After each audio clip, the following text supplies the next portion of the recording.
Hello, everyone. We're working through Statistical Methods for Rates and Proportions, Chapter 6, Comparative Studies, Cross-sectional, Naturalistic, or Multinomial Sampling, Section 6.6, Approximate Inference for an Odds Ratio.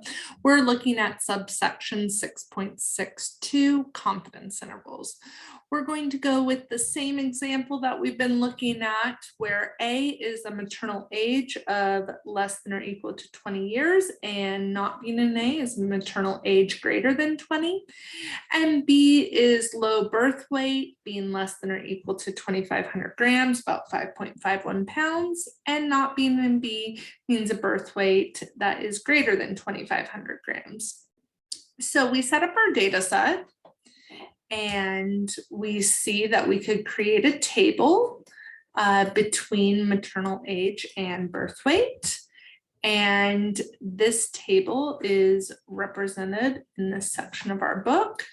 We have 10 mothers who have low birth weight babies, and in proportions, we can look at the joint proportions. We see that 5% of the mothers are young, less than or equal to 20 years of age, and have low birth weight babies.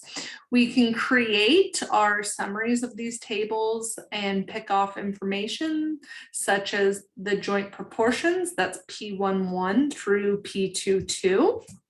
And we can get the marginal proportions, the row and column proportions. That's the P1 dots, P2 dots, P.1, and P.2. We can also look at the overall sample size N dot dot, the individual cell sizes N11 through N22, and also the marginal frequencies N1 dot through N.2. Once we have all of those things saved, we can get our alpha level of 0.05 and get the corresponding critical value for Z, that's 1.96. And we can then calculate L prime and our standard error of L prime. So in the book, it describes a procedure where we can get the lower bound of the odds ratio by doing an iterative procedure. And what I've done here is I've created just the first setup where I'm going to start with F being equal to 1. And then I'm going to calculate the first value of omega, and that is 0.96. But what our function is going to do is that we have to check at every step if our F value is very, very close to 0. So what I've done is I've created a while loop, and essentially this loop is going to repeat until our F value is very, very small. So anytime the absolute value of F is greater than 0.00001, I'm going to continue through this iterative procedure.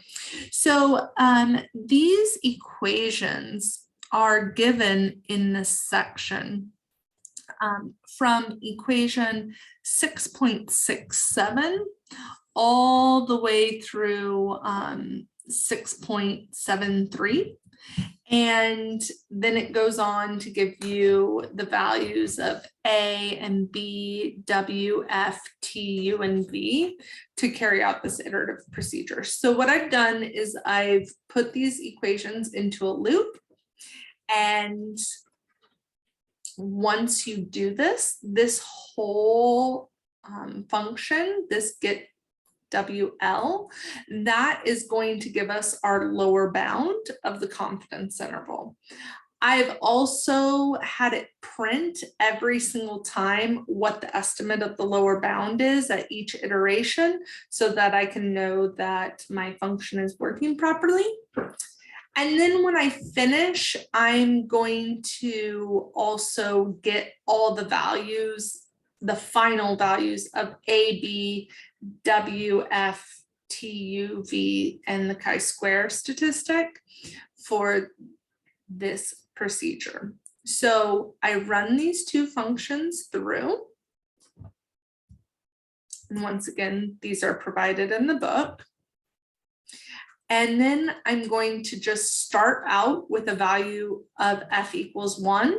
And I'm going to start my whole process, the iterative procedure, using the suggested value of the exponentiated L prime minus the alpha over 2 times the standard error of L prime. So if I run that through, it ends up taking 4 iterations to get an f very, very close to 0.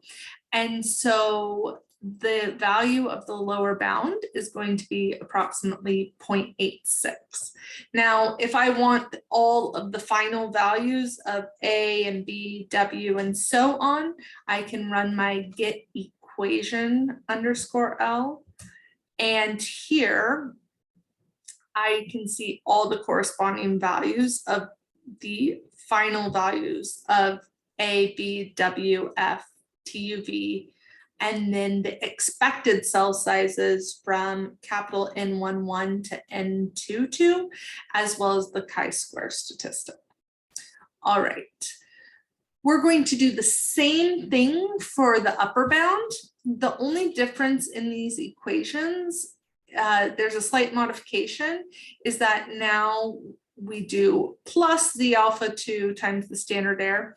And then also within this function, if you look very carefully, I have to add the 1/2, whereas before I was subtracting the 1/2. So go ahead and take a closer look at these functions to see where the differences are, and you can double check in the book with the equations that these have all been set up correctly. Just a reminder, these are equations 6.66 through 6.74. So we can do the same thing and get the value of the upper bound and get the values of each of the equations from the book. So first, I'm going to look at the value of the upper bound. It only took 3 iterations this time to settle at a value of 5.84.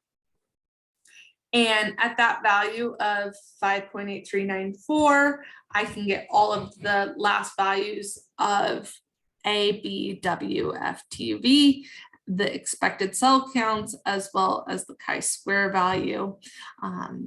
And that is how you can use this iterative procedure. It's much nicer to use R to do the iterative procedure than by hand, because otherwise you'd have to recalculate every single time. So it's easier to have the computer recalculate it and solve that procedure for you. So I hope that you learned something today and that you give section 6.6.2 a good read and that you can follow the math. All right, have a good day.